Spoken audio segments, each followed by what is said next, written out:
Fala pessoal, estamos aí mais uma vez gravando um vídeo agora sobre óptica geométrica, tá? Dá uma olhadinha aí. É um assunto muito fácil, né? Nós vamos ver toda essa parte aí de maneira teórica. Olha só, deixa eu ver se eu consigo passar aqui. Isso, pronto.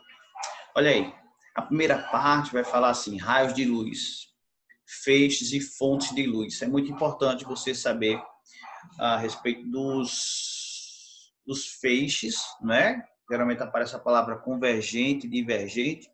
Nessa imagem aí que você está vendo da vela, os feixes estão em divergência, estão saindo, né? Estão se espalhando. Então, a luz, ela se espalha para todas as direções. Ela é tridimensional, tá bom? A onda eletromagnética, ela é tridimensional. Você vê aqui, ó, certos fenômenos luminosos podem ser estudados sem que se conheça previamente a natureza da luz. Bastam, para tanto, a noção de raio de luz, alguns princípios fundamentais e algumas considerações da geometria, né? Porque a luz ela se propaga sempre em linha reta. Você já está vendo na figura. O estudo desses fenômenos constitui a óptica geométrica, tá? Assim, para representar graficamente a luz em propagação, como é emitida pela chama de uma vela, utilizamos a noção de raio de luz, ou seja, somente um feixe, certo? Aqui nós temos, ó, em relação aos feixes, os raios de luz são linhas orientadas que representam graficamente a direção e o sentido da propagação da luz. Nesse caso aqui, ó, quando elas se encontram em um único ponto, eu estou falando que os feixes são convergentes, e quando eles se espalham, eles são divergentes. Nesse caso aqui, os feixes luminosos estão em paralelo, tá bom? Veja bem, quando se encontram em um único ponto, convergem, quando se espalham a partir de um único ponto, divergem, e quando eles estão perfilados dessa maneira, eles estão paralelos um em relação ao outro. Aqui ainda nós temos todos os objetos que vemos enviam luz aos nossos olhos e podem ser classificados em corpos luminosos ou corpos iluminados, né? Nesse caso aqui, a vela acesa, ela está sendo uma fonte de luz primária, é um corpo luminoso. Ela é quem promove a luz, ela mesma produz a sua luz, tá bom? Já no caso da Lua, nós temos que é uma fonte secundária. Por quê? Porque ela não produz luz, ela reflete a luz do Sol, tá certo? Existem algumas pegadinhas aí em relação ao vagalume e a própria lâmpada, né? E a própria vela. Se o vagalume estiver apagado, ele é uma fonte secundária. Se a luz estiver apagada, secundária. Se a vela estiver apagada, secundária. Mas quando todos esses três estão acesos, são fontes de luz primária, tá bom? Aqui eu tenho que aprender ainda sobre quando os feixes são de fonte extensa ou de fonte pontual, tá certo? Você toma nota disso. Quando a fonte é pontual, ela cria apenas sombra.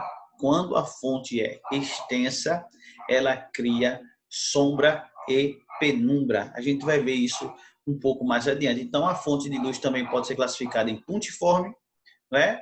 Se possui dimensões desprezíveis, você está muito longe, quando comparado à distância em que separa os outros corpos. Ou fonte de luz extensa, quando a dimensão da fonte é considerável. No caso, o Sol, para nós, é uma fonte extensa, que ela produz sombra e penumbra, né? O eclipse total, o eclipse parcial.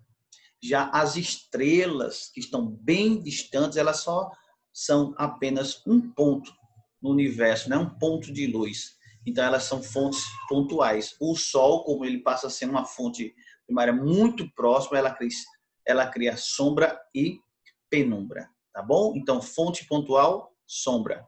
Fonte extensa, sombra e penumbra.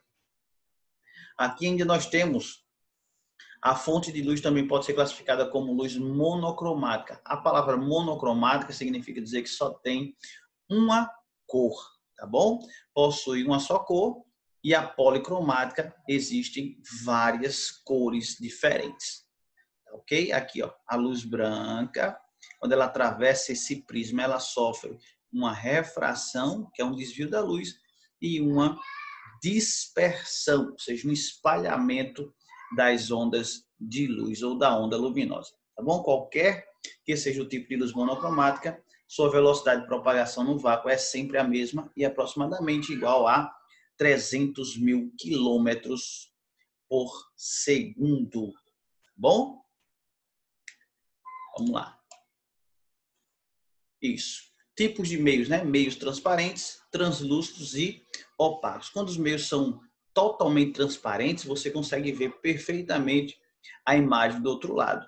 Quando ele é translúcido, você vê borrado, você não consegue ver o que está perfeitamente do outro lado. E quando o meio é opaco, não tem nem uma transmissão ou passagem de luz, tá bom? Um vidro fosco e um meio opaco que não tem a passagem da luz. Nesse primeiro aqui, ó, no transparente, a luz passa totalmente, translúcido parcialmente e opaco, nenhuma passagem de luz, ok?